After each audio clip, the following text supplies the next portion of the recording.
그 대선 결과가 과연 이제 미국의 경기 사이클 자체를 바꾸느냐라고 봤을 때는 그렇지는 않다고 봐요. 우리 이제 성장주, 가치주 또는 뭐 기술 성장주와 경기 민감 업종 이런 걸 이제 주가의 퍼포먼스를 비교를 해보면 지금 역전되는 상황이 지금 실제로 벌어졌어요. 대선 총선의 구도에 따라서 누가 집권하느냐 그것이 이제 그 강도를 좀 결정할 수 있을 것이다 이렇게 판단을 하고 있습니다. 안녕하세요. 박희찬 미래에셋 대우 연구위원님 모시고 말씀 나누겠습니다. 위원님, 11월 3일이 미국 대선인데요. 네. 미국 대선 때문에 불확실성이 굉장히 큰 것 같아요. 일단은 대선 결과에 따라서 어느 당이 이제 지배력을 갖는지에 따라 산업 정책도 많이 다르고 또는 이제 뭐 경기 부양과 관련된 의지 이런 부분들도 좀 차이가 많이 나고 있어서요. 아무래도 어느 당이 이제 지배력을 갖느냐에 따라서 시장도 많이 좌우가 될 것으로 판단을 하고 있습니다. 더군다나 이제 지금 트럼프 대통령 쪽에서는 패배 시에 불복 가능성까지 지금 예고를 해놓는 상황이기 때문에 근소한 차이가 나게 되면 그 이슈가 또 대선 직후에 또 이제 불거질 수 있는 그런 여지가 있습니다. 그래서 이제 시장 참가자들로서는 사실은 대선 결과가 클리어하게 나오기를 기대할 것 같습니다. 네, 그렇습니다. 근데 지금 미국 경제는 재고 사이클이 가장 중요한 변수인가요? 어떻습니까? 그렇죠. 그러니까 이게 대선 결과라는 것이 물론 굉장히 중요한데 그 대선 결과가 과연 이제 미국의 경기 사이클 자체를 바꾸느냐라고 봤을 때는 그렇지는 않다고 봐요. 그러니까 뭐 경기 부양책이 나왔을 때 민주당은 뭐 2점 몇 조 달러 또는 뭐 공화당은 뭐 1점 몇 조 달러 이 차이가 나잖아요. 그러면 이제 부양책의 강도에 따른 시장의 반응에 차이가 날 수는 있는데 기본적인 어떤 경기 사이클 관점에서 봤을 때는 그런 상황이 이 사이클 자체를 뭐 아예 꺾어버린다. 지금 회복세에 있으니까요. 그렇게 볼 수 있는 요인으로 보고 있지는 않고요. 지금 현재 미국의 재고 부담은 상당히 적습니다. 지금 기본적으로 특히 소매업 재고는 지금 사상 최저 수준으로 지금 떨어져 있는 상황이고요. 그래서 재고 사이클이 회복세를 띠고 있는 지금 현재 초기 국면이고 통상적으로 봤을 때 재고 사이클이 2년 가까이 상승 국면을 띠기 때문에 아직은 좀 갈 길이 많지 않느냐 이렇게 보고 있습니다. 그 재고 사이클 얘기를 조금 더 상세하게 말씀을 해주시면, 그러니까 아까 그 뭐 2년 얘기는 해주셨습니다만, 네. 그게 이제 그렇게 상승 하락을 반복하면서 그게 네. 이제 경기나 주가하고 어떻게 이제 관련이 있는지를 조금 짚어주시면 어떨까요? 예, 그렇죠. 그러니까 재고 사이클이, 그러니까 재고가 일단은 적고 그것이 이제 회복세를 띠기 시작할 때 재고는 이제 낮게 출발하지 않습니까? 예. 그러면서 이제 수요가 늘어날 때 재고를 또 쌓게 되고 그것이 이제 경제 활동을 더 활발하게 만들게 되는 거죠. 투자도 늘어날 수 있고 또 일자리도 늘어날 수 있고 뭐 이런 선순환이 발생하니까요. 그래서 그것이 통상적으로 올라갈 때 한 2년 가까이 또 내려갈 때도 한 1년 반에서 2년 정도 진행이 됩니다. 대략 대칭적이다라고 보시면 되는데 그렇게 해서 경기가 올라가는 국면에서는 당연히 이제 아무래도 주가가 조금 더 센 경향이 있고요. 또 이제 꺾여서 내려갈 때는 주식시장이 또 이제 변동성이 커지고 또는 뭐 하락세를 띨 수도 있고 그런 상황이 이제 벌어지게 됩니다. 그래서 사이클과 주가의 상황이라는 것은 상당히 직관적으로 잘 부합하는 그런 부분으로 이해하시면 될 것 같아요. 제가 이제 시청자분들 이해를 돕기 위해서 다시 여쭤보면 재고의 수준이 바닥이었는데 그게 이제 재고량이 늘어나는, 재고 수준이 늘어나는 것처럼 주가도 같은 방향으로 움직이다가 꺾이면 또 같이 꺾이는 뭐 그런 관계라는 말씀이신 거죠? 그렇습니다. 예. 중국 재고 사이클 뭐 이런 것도 중요한가요? 어떻습니까? 그렇죠. 왜냐하면 이 중국의 상황이라는 것은 사실 또 한국한테 큰 영향을 미치기 때문에 그래서 이제 중국의 재고 상황이 또한 중요하고 어쨌든 중국은 세계의 어떤 공장 역할을 계속 해오고 있기 때문에 중국의 제조업, 공장 재고라는 것이 한국에 대해서 또는 글로벌 관점에서 굉장히 중요한 의미가 있습니다. 근데 중국은 아시다시피 미국 대비해서는 경기 회복세가 조금 더 먼저 시작이 됐죠. 이 팬데믹에 대한 통제가 조금 더 빨랐기 때문에. 근데 뭐 그렇다고 해서 몇 달 차이예요. 그러니까 이게 뭐 중국이 한참 앞서 있으니까 한참 먼저 꺾일 것이야 이렇게 지금 논할 수 있는 그런 부분은 아니고요. 근데 다만 중국은 미국하고는 달리 재고율이 조금 높기는 합니다. 지금. 예, 그래서 약간은 재고 부담이 느껴지기는 하고 그래서 좀 재고를 줄이기 위한, 그러니까 기존에 약간 좀 쌓여있는 재고 부담을 줄이기 위한 어떤 소비 진작책 이런 것들이 조금 따라줘야 되는 것이 아닌가라는 생각을 좀 하고는 있습니다. 근데 이제 재고 마지막으로 하나 더 여쭤보면, 그러니까 미국의 재고가 지금 바닥 수준에서 회복, 이렇게 증가 추세를 보이기 시작하고 있다는 말씀이신데, 아까 말씀해주신 대로 그게 증가할 때 이제 소비가 같이 늘어줘야 그게 이제 그 선순환이 이루어질 텐데. 그렇습니다. 소비 부분은 어떻습니까, 미국에서? 미국은 지금 일단은 경기 부양책을 갖다가 기존에 우리가 4차 부양책까지 지금 나왔었거든요. 특히 이제 4차가 되게 세게 나왔었는데 2조 달러가 넘게 나왔었죠. 그 부분으로 인해서 소비가 의외로 잘 굴러갔어요. 특히 이제 5월달, 6월달, 7월달 이렇게 해서. 근데 이후에 지금 실업급여 관련된 부분, 특별 실업급여가 8월 초부터 일단은 중지된 상태에 있고, 일자리 회복 속도도 8월달 이후부터는 조금 느려져 있는 상황입니다. 그러다 보니 소비 활동도 일단은 8월달, 9월달은 이전 대비해서는 조금 둔화되기는 했어요. 일단은 그래서 이제 우리가 2, 4분기에 미국의 성장률이 마이너스 30%대 연환산했을 때 감소를 했다가 3, 4분기에는 또 이제 한 20%대 증가를 한다고 해요. 근데 4, 4분기에는 방금 말씀드린 소비 둔화로 인해서 GDP 성장 속도도 아마 10% 미만으로 3, 4분기 대비해서는 현저하게 이제 둔화되는 그런 양상일 것으로 예상을 하고 있습니다. 그래서 그러다 보니 이제 아무래도 추가 부양책을 빨리 이제 집행해야 되지 않느냐. 라고 이제 많이들 얘기를 하고 있고, 그런 부분에 대해서 이제 지금 이제 공화당하고 민주당이 지금 대선을 앞두고 좀 서로 싸우면서 이 부양책이 지연되는 상황은 사실 이제 주식시장에 대해서 조금 부담이 되는 요소라고 보셔야 되는 거죠. 예. 그래서 11월 3일 대선이 아까도 말씀했지만 이렇게 클리어하게 딱 끝나버리면 바로 경기 부양책이 만들어지고, 그래서 소비를 진작해서 그러면 훨씬 더 내년 초부터는 이 경기 회복세가 가팔라질 수도 있겠네요. 다시 한번 빨라지는 거죠. 아까 말씀드린 대로 2, 4분기 망했고 3, 4분기에 굉장히 가팔랐잖아요. 4, 4분기에 또 살짝 둔화됐는데 내년 1, 4분기에 또 이제 좀 빨라질 수 있는데요. 근데 이제 저희가 봤을 때 전제 조건은 뭐냐면 어쨌든 한쪽이 확 앞서 버려야 됩니다. 그렇죠. 그러니까 공화당이 대통령직을 수호함과 더불어서 상원 다수당 지위도 수호를 하는 케이스와, 아니면 반대로 이제 민주당이 대통령직을 탈환하고 상원 다수당 지위까지 획득하게 되는 그런 시나리오가 오게 되면 어느 쪽이든 부양책은 좀 세게 나올 수 있다라고 생각을 하거든요. 승자는? 근데 다른 시나리오가 하나가 남아 있어요. 그게 뭐냐면 확률이 꽤 만만치 않게 높은 시나리오가 뭐냐면 대통령은 바이든 후보가 이제 승리를 하는데 상원 다수당을 공화당이 그대로 유지하는 경우입니다. 그렇게 돼버리게 되면 뭐 하원에서 뭔가 진행을 한다 하더라도 상원에서 이제 부결되고, 하원은 지금 민주당이 장악하고 있기 때문에, 그러니까 그런 상황이 이제 반복되면은 뭔가 이제 센 부양책이 동원되기는 좀 힘들어지게 되는 거죠. 그래서 마켓에서는 이제 그런 애매한 시나리오를 가장 좀 싫어하고 있는 그런 상황으로 보시면 될 것 같아요. 네. 이 위원님 말씀을 듣고 나니까 이제 시청자분들도 그렇고 저도 그렇고 미국 대선 그리고 미국 경기 부양 그 재고 사이클 이런 관계들이 이제 정리가 되는 것 같습니다. 근데 미중 무역 불균형 문제도 지금 좀 중요한 변수가 되나요? 지금 그러니까 우리가 이제 연초에 미국하고 중국 사이에 1차 무역 합의라는 게 진행이 됐었고, 일단 미중 무역 갈등이라는 것이 일단락 되어 있는 상황이죠. 끝났다고 우리는 보고 있지는 않은데 일단 이제 휴전 뭐 상황이다 이렇게 보고 있죠. 근데 그 이후에 이 코로나 팬데믹 사태가 터졌고 이 지역 간의 이동이 좀 힘들어지면서 지금 중국이 미국으로부터 수입을 하기로 약속했던 그런 것들이 지금 잘 이행되고 있지 않아요. 그러니까 중국은 핑계가 있는 거죠. 지금 뭐 여러 가지가 어려우니까 이렇게 얘기를 하는데, 근데 이제 어쨌든 공교롭게도 그 사이에 중국의 생산 활동은 활발했는데 미국의 생산 활동은 저조했단 말이죠.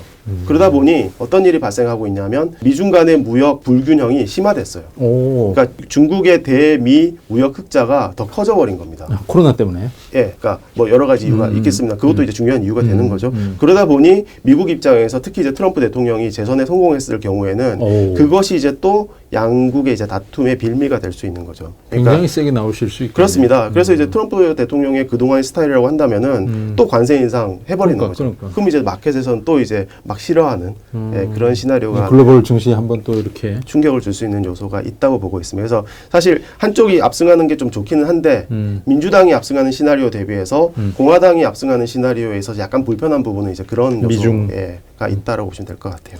이거는 뭐 좀 마이너한 이슈일 수 있겠습니다만 최근에 무슨 BDI 지수가 급등했나요? 어떤가요? BDI 지수는 사실 계속 많이 올라갔었어요. 그러니까 뭐냐면 사실 이제 저는 그 해운 업종에 이제 전문은 갖고 아니기 때문에, 근데 일단은 선봉량 자체를 갖다가 많이 줄이지는 않았다 하더라고요. 그럼에도 불구하고 이제 선가가 이제 많이 이제 그러니까 운임이라고 하죠. 많이 올랐다고 이제 얘기를 하는데, 그런 부분에 있어서는 이제 아무래도 서로 이제 갈등이 좀 덜하고 이런 구간에 이제 수출을 좀 많이 하고 이런 행동들을 갖다 좀 적극적으로 해서 이 선박에 대한 수요가 의외로 그렇게 적지 않다. 그러니까 어떻게 보면 글로벌 경기에는 긍정적인 시그널이잖아요. 그죠? 그렇습니다. 그걸 보면서 이제 사람들이 이제 자신감을 좀 많이 가지긴 했어요. 그러니까 그런 BDI 지수뿐만 아니라 상하이에서 북미로 운송하는 그 컨테이너 운임 지수라는 것도 있거든요. 그것도 역시 마찬가지로 뭐 2011년도, 12년도 이후로는 가장 높은 수준까지 지금 올라가 있습니다. 그러니까 그런 걸로 봐서는 교역에 있어서는 굉장히 긍정적인 시그널이네요. 그렇죠. 예. 근데 이제 말씀하신 대로 네.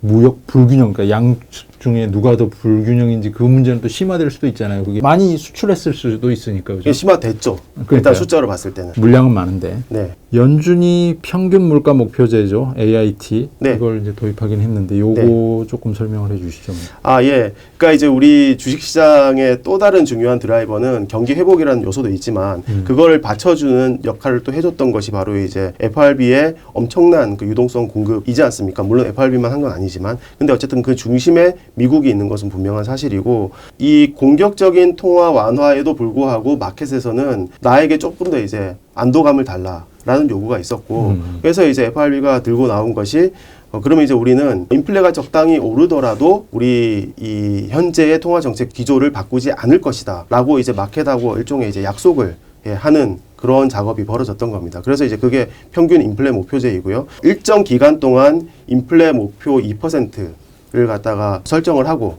그것이 평균적으로 넘어가지 않으면 현재의 통화 정책을 유지할 것이다. 라고 이제 지금 얘기를 하는 거죠. 근데 지금 이번에 경제적 충격이 있었고 실제로 인플레이션이 지금 뭐 1% 뭐 이러고 있으니까 평균 2%를 달성하려면 당장 내년도에 인플레가 3%가 나와야 그런 거잖아요. 예, 평균 2%가 맞춰지잖아요. 근데 당장 내년에 3% 나올 것 같지도 않고 그러다 보니 지금의 통화 정책이 내년도에 끝나는 것도 아니고 내후년 아무리 빨라도 뭐 2022년은 돼야 뭐 끝나지 않겠느냐. 혹자는 2025년이 돼도 안 끝난다. 목표가 달성되지 않는다. 뭐 이런 얘기를 하고 있죠. 예, 그만큼 이제 FRB의 이 공격적인 통화 정책이 장기간 지속될 수 있다라는 이제 시장의 믿음은 상당히 강해졌다고 보시면 될 것 같아요.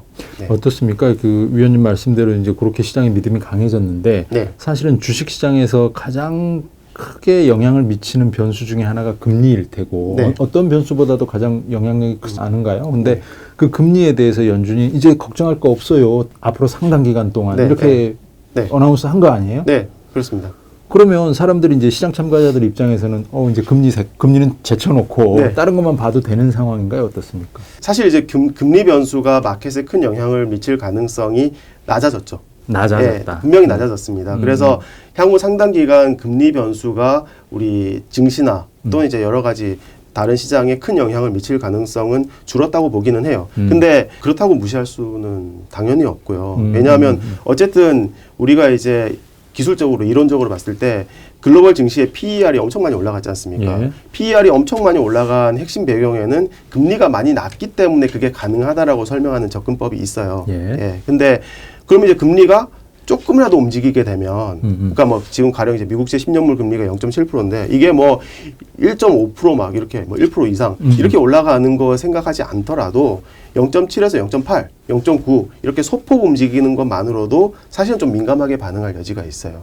그러니까 그런 부분이 있고 그 또 하나는 이제 약간 더 이제 복잡하게 들어가면 이 명목 금리뿐만 아니라 실질 금리가 또한 중요하거든요. 근데 어쨌든 중요한 것은 9월 달에 나스닥 시장이 한번 크게 충격을 받았었는데 그런 부분에 있어서 미국의 명목 금리가 더 이상 떨어지기 힘들다. 실질 금리가 8월 달 이후로는 더 떨어지지 않는 것이 실제로 확인이 됐고 막 이런 상황들에 대한 부담이 저희는 있었다고 봐요. 나스닥 그때 폭락, 그렇습니다. 조정받은 게. 우리 이제 성장주는 사실은 실제로 돈 버는 것보다는 밸류에이션, PER이 더 올라가면서 주가가 많이 올라갔단 말이죠. 근데 그걸 위해서는 금리가 계속 떨어져 줘야만 이게 이제 서로 부합이 되는 거란 말이에요. 그러니까 밸류에이션 부담이 한쪽으로 쏠리지 않게 되는 건데 근데 금리가 그냥 이렇게 머물러 버리게 되면 이 밸류에이션이 계속 올라갈 수가 없게 되는 겁니다. 그래서 그에 따른 이제 충격을 갖다가 9월 달에 잠깐 받았었다라고 봐요. 그래서 일단은 저희가 보기에 공격적인 통화 정책이 뭔가 계속될 거라는 시장의 신뢰는 확실하고 또 한편으로는 그런 게 있죠. 이 뭐 팬데믹 상황이 어떻게 될지 잘 모르겠는데 각국의 상황들을 잘 보니 경제 봉쇄로 이걸 버틸 수는 없다. 왜냐하면 비용이 너무 많이 드니까요. 그래서 어느 정도 특히 노령층의 약간의 이제 희생이 담보될 수는 있으나 결국은 경제를 돌릴 수밖에 없지 않느냐. 그럼 이런 상황이 오게 되면 일단은 경기는 좋아질 가능성이 높다라는 시장의 판단들이 상당히 강해진 상황이죠. 그러다 보니 금리는 더 떨어지기가 힘들지 않느냐라는 생각들이 점점 강해지고 있는 상황입니다. 일단은. 그래서 FRB가 아무리 이제 그렇게 공격적인 통화 정책을 쓰더라도 금리는 더 낮아지기 어렵다. 그러면은 금리가 더 낮아지기 어렵고 포텐셜리 올라갈 가능성이 있다라고 한다면 마켓도 기존처럼 이제 막 높은 밸류에이션, 뭐 성장주, 예, 우리 빵 이런 주식들로만 갈 수는 없게 됐다는 얘기죠. 예, 그래서 이제는 금리 변수가 멈춘다 하더라도 실적이 정말 좋아질 수 있는 상황이 와야 되고 그에 대한 믿음을 줄 수 있는 종목들이 이제 조금 더 예, 활기를 보일 수 있는 상황으로 바뀌었다. 위원님 말씀을 이렇게 네. 이해해도 되나요? 그러니까 유동성 장세였잖아요. 사실 네, 지금까지. 그렇습니다. 근데 네. 이제는 그러니까 금리 상황이 그렇기 때문에 네. 실적을 보여줘야 되는 거고 그래서 네. 실적 장세로 넘어가야만 네. 이 증시 상승세가 계속 이어질 수 있다 뭐 이런 건가요? 그렇습니다. 예, 실제로 지금 9월달 이후로 보면은 우리 이제 성장주, 가치주 또는 뭐 그런 어떤 기술 성장주와 또는 이제 뭐 경기 민감 업종 이런 걸 이제 주가의 퍼포먼스를 비교를 해보면 지금 역전되는 상황이 지금 실제로 벌어졌어요. 최근에 한국에서도 그동안 각광받았던 것이 이제 BBIG라고 맞습니다. 해서 근데 BBIG의 특히 BBIG 중에서 그 가장 대형 7개 종목 있지 않습니까? BBIG 7이라고 얘기했는데 그들의 시가총액이 고점 대비해서 한 10% 정도 떨어졌죠, 사실은. 주가 전체 코스피 레벨은 뭐 3% 떨어졌을까요? 그 정도밖에 안 떨어졌는데 BBIG는 10% 이상 지금 시가총액이 빠졌었기 때문에 그러니까 이제 그런 부분들이 그럼 이제 다른 쪽에서 더 올라왔다는 얘기를 지금 얘기하는 거지 않습니까? 그러니까 약간 이제 일방적인 유동성 장세에서는 확실히 좀 벗어나고 있고 예, 실적 장세로 옮아가고 있다. 그래서 우리의 어떤 투자의 전략도 조금씩은 한쪽으로 너무 쏠리지는 않아야 될 것 같다. 이렇게 이제 저희가 말씀드리고 있어요. 네. 그러면 그 BBIG 중심으로 이제 포트폴리오 짰던 투자자라면 네. 그 비중 좀 줄이고 네. 다른 쪽으로 이제 실적이 좀 개선되는 그런 종목 쪽으로 가야 된다는 말씀이잖아요. 그렇습니다. 그건 이제 전술적인 대응 방법이죠. 그러니까 제가 전술적이라는 표현을 쓰는 이유는 그러니까 사실 이제 기조적인 관점에서 봤을 때 한국의 성장을 계속 주도할 수 있는 섹터가 무엇이냐라는 관점에서 보면은 사실은 많은 사람들이 BBIG가 계속 할 것 같은데 플러스 이제 반도체 정도 할 것 같은데 이런 믿음이 워낙 강하기 때문에 이쪽이 이제부터 막 죽을 것이야. 예, 이렇게는 보긴 어렵다라는 거고요. 어쨌든 이 성장의 중심에 있을 가능성은 높은데 너무 한쪽으로 그동안 쏠려서 수급 상황의 변화가 있었고 퍼포먼스가 발생했으니 그런 거에 대해서 조금 전술적으로 우리가 대응할 필요가 있다. 예, 이렇게 설명을 드립니다. 그러면 이제 지금까지 재고 사이클 그리고 금리 상황 이렇게 짚어주셨는데요. 그 두 가지를 종합하면 미국 증시 앞으로 어떻게 될 것 같습니까? 미국 증시는 네. 일단 저희는 변동성에 대해서 이 대선 전후로 일단 예상을 하고 있고요. 마침 이제 뭐 트럼프 대통령 쪽에서 이 경기 부양책에 대해서 논의하지 않겠다 일단 대선 전에 뭐 그런 얘기 나오면서 일단은 미국 증시가 약간 좀 충격을 받고 뭐 이러고 있는데 이런 상황은 대선 전에 계속 반복될 것으로 보고 있고요. 그 다음에 대선 이후에도 트럼프 대통령의 불복 이슈라는 부분이 있기 때문에 이 변동성 장세가 조금 연장될 여지는 있다. 이 정도로 생각을 하고 있습니다. 근데 어쨌든 저희가 보기에는 미국의 재고 사이클이 회복 국면이고 내년도 한 연말까지 과거의 이제 경험칙에 따르면 내년 연말까지는 미국 경기의 어떤 상승 국면을 예상을 할 수 있기 때문에 대략 내년도 전체적으로 보는 증시 상황은 나쁘지 않을 것 같다. 특히 미국을 중심으로 해서 이렇게 저희가 판단을 하고 있고요. 그리고 이제 그 어떤 강도라는 측면에 있어서는 대선 총선의 구도에 따라서 누가 집권하느냐 그것이 이제 그 강도를 좀 결정할 수 있을 것이다. 이렇게 판단을 하고 있습니다. 그리고 이제 아까 말씀해주신 미중 무역 불균형 이슈도 거기서 또 한 가지 네. 변수가 될 수 있겠군요. 네, 그렇습니다. 박희찬 미래에셋 대우 연구위원님 모시고 말씀 나눴습니다. 감사합니다. 네, 고맙습니다.